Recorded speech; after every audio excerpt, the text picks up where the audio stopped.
Then Solomon stood before the altar of the Lord in the presence of all the assembly of Israel, and spread out his hands toward heaven, and said, O Lord, God of Israel, there is no God like you, in heaven above or on earth beneath, keeping covenant and showing steadfast love to your servants who walk before you with all their heart.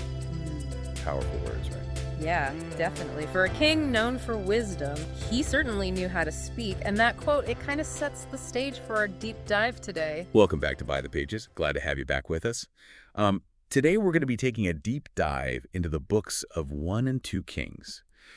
And, a lot of people don't realize that these books were originally one long scroll, detailing the kings who came after King David. Yeah, and that connection to David is super important. Like, you have to remember that God promised David that a Messiah, a special king, would come from his family line. So as we go through all these kings, we're going to be looking for hints of that future king. It's like a treasure hunt through history. Yeah. And we start with King Solomon, famous for his wisdom, right? Absolutely. But did you know that his greatest achievement, like the temple in Jerusalem, it was designed to mirror the Garden of Eden? Yeah, it's true. You think about the gold, the jewels, the carvings of fruit trees and angels. It was a really powerful statement. It was like Solomon was saying, hey, I'm bringing paradise back to earth. Wow. But, the story takes this really fascinating turn. Solomon, who was so wise, makes some decisions that just seem, well, not wise. Yeah, like hundreds of foreign wives. Yeah. And embracing their gods. Yeah. It's almost like the more powerful he got, the further he strayed from what God wanted for kings. Totally. Yeah. Like he forgot the lessons from Deuteronomy. It's like this classic case of power corrupting. Yeah. And really tragically, it kind of sets the stage, it sets the pattern for the kings that come after him. And Solomon's son, Rehoboam, he did not learn from his dad's mistakes. Nope. And his greed was like the last straw. It caused the kingdom to split in two. Right. So now we have Israel in the north and Judah in the south. Right. And each with their own line of kings. Exactly. And in the north, Jeroboam, the first king, he makes a choice that, echoes through history. He sets up golden calves to represent God. Basically, he's reviving the same idolatry that got the Israelites in trouble back in the wilderness. Ugh, talk about missing the point. Yeah. It seems like for a lot of the kings, the allure of idols was just too much to resist. And that brings us to the prophets. The prophets, yes.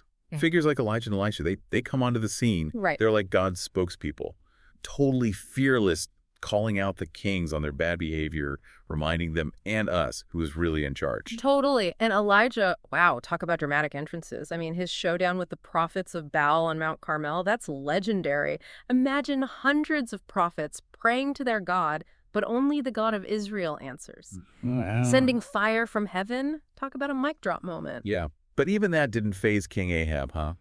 I mean, remember the story of Naboth's vineyard? It's like a really shocking example of an abuse of power.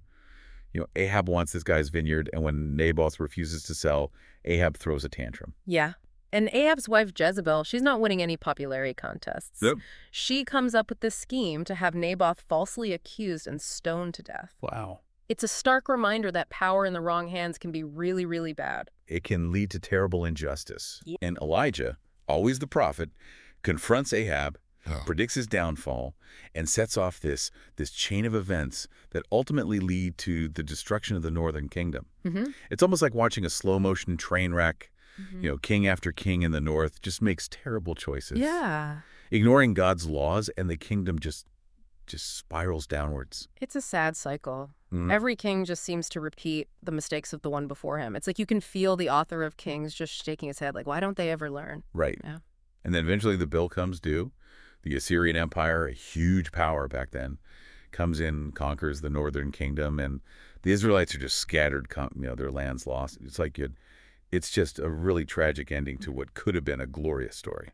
It is, and the author makes it really clear why this happened. He says it was their unfaithfulness to God, their constant turning away to worship other gods. It's like a powerful reminder that, our choices have consequences. Yeah, they do. So what about the South? Judah. Yeah, they had some good moments. Like King Hezekiah, he was a bright spot. When the Assyrians threatened Jerusalem, Hezekiah didn't freak out. He prayed. He trusted God, right. And God delivered the city. It was a miracle. It's a reminder that even when things seem impossible, faith can make a difference. Oh, absolutely. And then you have King Josiah. Mm. He finds this lost scroll of the Torah, basically God's instructions for his people. Right. And it kicks off this amazing religious revival. Like they hit the reset button for the whole nation. Sadly, it didn't last. No, it didn't. Yeah, despite those little moments of hope, Judah ends up following the same path as Israel. Idolatry, injustice, and in the end, conquest and exile. It makes you wonder if God just gave up on his promise to David. Yeah, that's the big question hanging over the whole story. But then right at the end of 2 Kings, there's this intriguing little glimpse of hope. We jump forward 40 years into the exile in Babylon, and we see Jehoiachin, a descendant of David. He's released from prison by the Babylonian king. He's not just released, though. He's given a place of honor at the king's table. What are we supposed to make of that? It's like a whisper of possibility, a hint that maybe God hasn't forgotten his promise. That even in exile, even when all seems lost, there's still hope for the future. You know, it's amazing how these stories from so long ago still kind of speak to us today. They're not just ancient history. It's about human nature, about power and faith and the choices we make. Yeah, it's like holding up a mirror to our own lives. Like we see ourselves in these kings, in their struggles and their triumphs. And it reminds us that the same God who worked in their lives is working in ours too. Yeah, and I'm thinking about some of the specific stories that we've talked about, like Elijah calling down fire from heaven. Talk about a powerful image. Oh, Elijah was a force of nature. But what really strikes me is that even in those really dramatic moments, it was about more than just a spectacle, It was about proving the power of the one true God over all those false idols. It was about bringing people back to a relationship with God. Right. And then you have Elisha, who's a little different. He's more about those quiet miracles, helping everyday people. Yeah, Elisha reminds us that God's power isn't always about these big flashy displays. Sometimes it's about multiplying a widow's oil or purifying contaminated water, even raising a child from the dead. Like those acts of compassion and service can be just as miraculous as fire from heaven. Absolutely. And speaking of compassion, that story of the widow and the jar of oil really stuck with me. You've got this woman who's lost everything she's about to lose her sons to slavery. And all she has is this tiny bit of oil. And Elisha tells her to do this thing that just sounds crazy, like borrow empty jars from everyone she knows and start pouring. Yeah. It's such a great picture of faith in action. She trusts Elisha even when it doesn't make any sense. And her obedience is what leads to the miracle. The oil just keeps flowing until all the jars are full.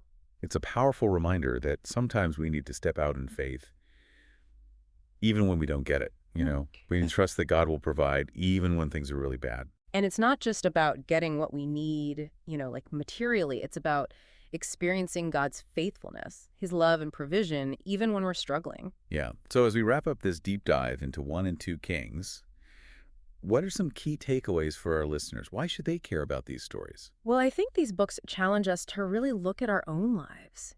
Are we making choices that line up with God's values?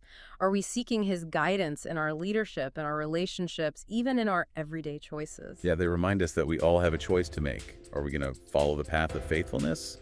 Or are we going to give in to temptation, like power, greed, idolatry? And even when we mess up, even when we make mistakes, there's always hope. The books of Kings point us to a God who's always ready to forgive, to restore, and to offer us a fresh start.